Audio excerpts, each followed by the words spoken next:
The Syncretic Religion, Louisiana Voodoo by Garrett Goodnight. The unique religion of Louisiana Voodoo has a very deep and historic relationship within the United States.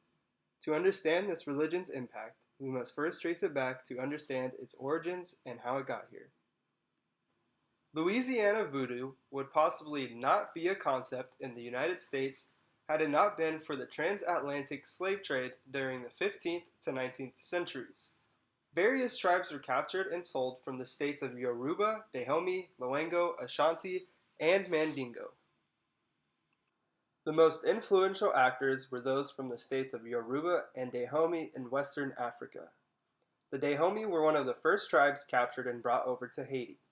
There they established temples and initiated a religious following that would impact a lot of people.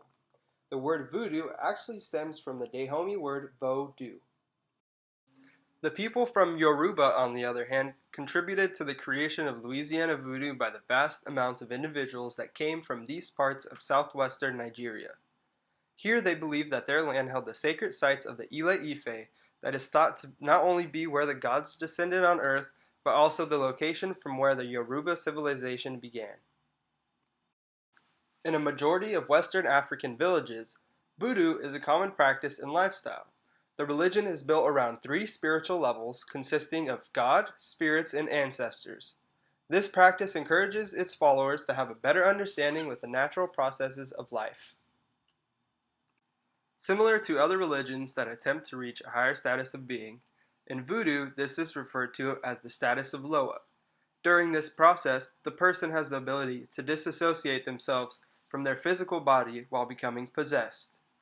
The Loa are seen as the spirits that rule over the realm under the protection of God.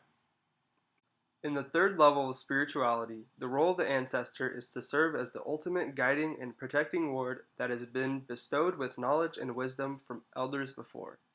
The ancestor is also capable of reciting poetry, mythology, and tales that have all been committed to memory. Another symbol that is popular throughout New Orleans was that of a snake. In Louisiana, for instance, the snake is often found depicted in scenes being held by the leader of the ceremony. The snake represents the path that God created through the creation of a rainbow that connects heaven to hell. To go further into detail on the various actors and layers within the voodoo of the Americas, I must first draw upon the historical acts that took place towards the beginning of the 19th century. Two major shifts happened, the first being the first successful slave rebellion against the French in Haiti, and the second being the purchase of Louisiana. Around this time in the United States, there would be a series of slave revolts that would take place over the 18th and 19th centuries. One of those slave rebellions actually took place in Louisiana in 1811. This resulted in around 500 individuals actively marching and protesting. About 20 years prior, around 1790, slaves in what was known as Santo Domingo started a slave rebellion that lasted for 12 years. It was the first and only independent free black nation in the New World. The backlash felt at the Louisiana protest, along with the United States not accepting Haiti as a free nation, demonstrates how the relationship with voodoo starts to change. Towards the latter parts of the 18th and early 19th centuries, French refugees migrated to the United States during and after the Haitian Revolution. The revolution also generated waves of Haitians wanting to get into the United States as well. Throughout all of the chaos in the world, people of color had the practice of voodoo that connected them with others. From the years of 1782 up to the year that the United States purchased Louisiana, the import of slaves was actually outlawed in fear of voodoo, making the city unsafe for the citizens. Between the years of 1806 to 1810, around 5,000 refugees, free and enslaved, were allowed in. One of the main actors in the religion of voodoo is the queens and doctors that control the powers of black magic.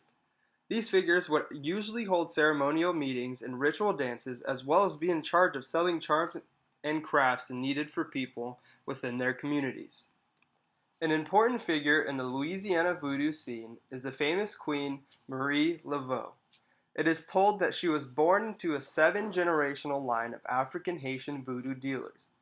The form of syncretism can be traced back to her influences when she reworked the ritual of the cult to include the worship of the Catholic saints and the Virgin Mary. This religion has transformed into a completely new religion than it once was.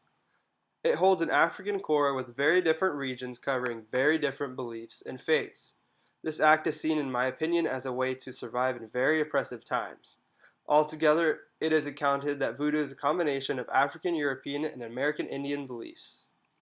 Another dominant figure surrounding the voodoo culture is the work done by Zora Neale Hurston on voodoo life in Haiti and Jamaica. An interesting note that Zora makes in her book is the idea that mental illness in Black lives is not just caused by a lack of self-esteem, but it is the collection of depression that has affected entire decades of Black identities. Louisiana voodoo may not have the same meaning and impact that it once had in the past, but it still plays a major role in the industry of New Orleans. It is estimated that around 15% of the population still practices voodoo, while there have been several different directions voodoo is taking off in today's world. Of these paths, I will highlight three different directions in which voodoo is going. The first path is that of independent spiritualists that are passing the elements and messages in the spaces of their own homes. The second path is of those attempting to focus on elements of witchcraft, and the third path is of those attempting to take voodoo back to its traditional form. In 2016, the appropriation of voodoo happens very regularly.